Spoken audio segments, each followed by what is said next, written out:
નમસ્કાર વિદ્યાર્થી મિત્રો, વિઝન ક્લાસમાં આપનું સ્વાગત છે।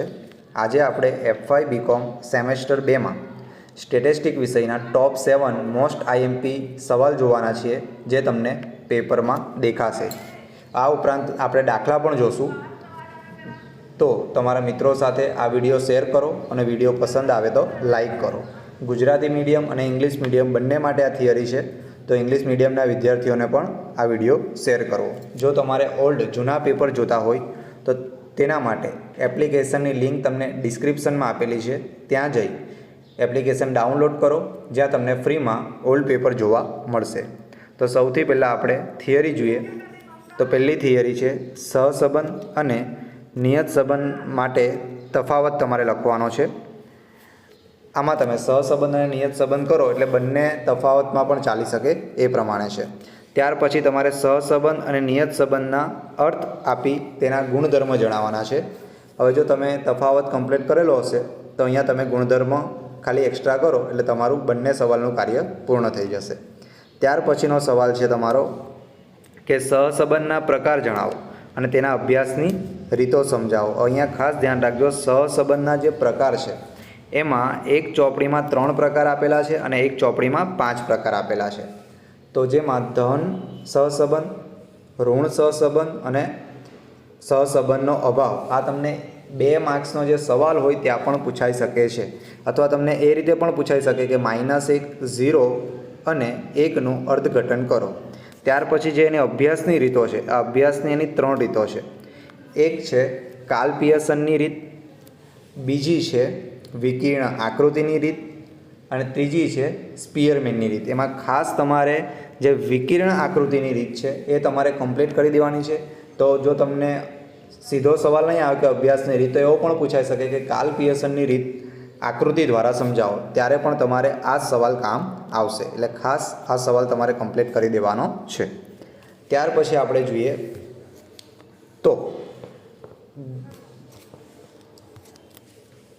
ગુણાત્મક સંબંધના પ્રકાર અને ગુણાત્મક સંબંધ શોધવાની રીતો તમારે જણાવવાની છે। તો અહીંયા ગુણાત્મક સંબંધના પ્રકારમાં પણ 3 પ્રકાર પડે છે, ધન, ઋણ અને અભાવ, અથવા તો સ્વતંત્ર કહી શકાય। અને ગુણાત્મક સંબંધ શોધવાની રીતો, તો ગુણાત્મક સંબંધ શોધવાની આપણી 3 રીત છે, જેમાં અપેક્ષિત આવૃત્તિ અને અવલોકિત આવૃત્તિની રીત, બીજી રીત છે પ્રમાણની રીત અને ત્રીજી રીત છે યુલની રીત। તો અહીંયાથી પણ કોઈ ચોક્કસ રીત પણ તમને પૂછી હોય તો પૂછી શકે। ત્યાર પછી છે સામાયિક શ્રેણીની ઉપયોગિતા અને તેના ઘટકો જણાવો। સામાયિક શ્રેણીની ઉપયોગિતા અને તેના ઘટકો જણાવો। ઉપયોગિતાની જગ્યાએ મહત્ત્વ કરીને પણ સવાલ આવી શકે। તો એના જે ઘટકો છે એના વિશે હું તમને ડિટેલમાં પછી કહું, પહેલાં એક થિયરી છે એ જોઈ લઈએ। સામાયિક શ્રેણીના અભ્યાસની રીતો, સામાયિક શ્રેણીના અભ્યાસની રીતો તમારે કમ્પ્લીટ કરી દેવાની છે કે આપણે એમાં કઈ કઈ મેથડનો ઉપયોગ થાય છે। આટલા સવાલ તમારે કમ્પ્લીટ કરી દેવા એટલે તમારા પેપરમાં આમાંથી જ તમને થિયરી જોવા મળશે। હવે જે સામાયિક શ્રેણીના ઘટકો છે, તો આપણે એની વાત કરીએ કે સામાયિક શ્રેણીના જે ઘટકો છે એમાં મુખ્યત્વે આપણા 4 ઘટકનો સમાવેશ થાય છે, જેમાં વલણ, મોસમી વધઘટ, ચક્રીય વધઘટ અને અનિયમિત વધઘટ। વલણમાં શું આવે તો મોટા ભાગે 5 થી 10 અથવા 10 થી 15 વર્ષનો જે સમયગાળો હોય, લાંબા ગાળે જે ફેરફાર થતા હોય એનો સમાવેશ અહીંયા વલણમાં થતો હોય છે।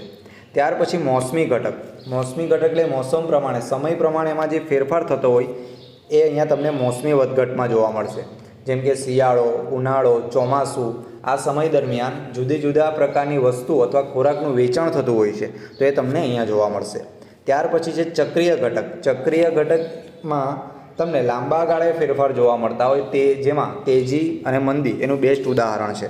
અને અનિયમિત વધઘટ, જેમાં કોઈ ચોક્કસ સમય ન હોય, એ અચાનક જ એ ઘટના ઘટતી હોય, જેમ કે હડતાલ થવી, યુદ્ધ થવું, કોરોના સમયે જે આપત્તિ આવી હતી, તો આવી જો કોઈ ઘટના બનતી હોય તે અનિયમિત વધઘટમાં જોવા મળે છે। તો અહીંયાથી તમને એક 2 માર્ક્સનો સવાલ પૂછાઈ શકે જો પૂછવો હોય તો, કે નીચેના સમયમાં શ્રેણીના કયા ઘટકો જોવા મળે છે તે તમારે નક્કી કરવાના છે। લાઈક જે ઘટક છે એનું તમારે નામ જણાવવાનું છે।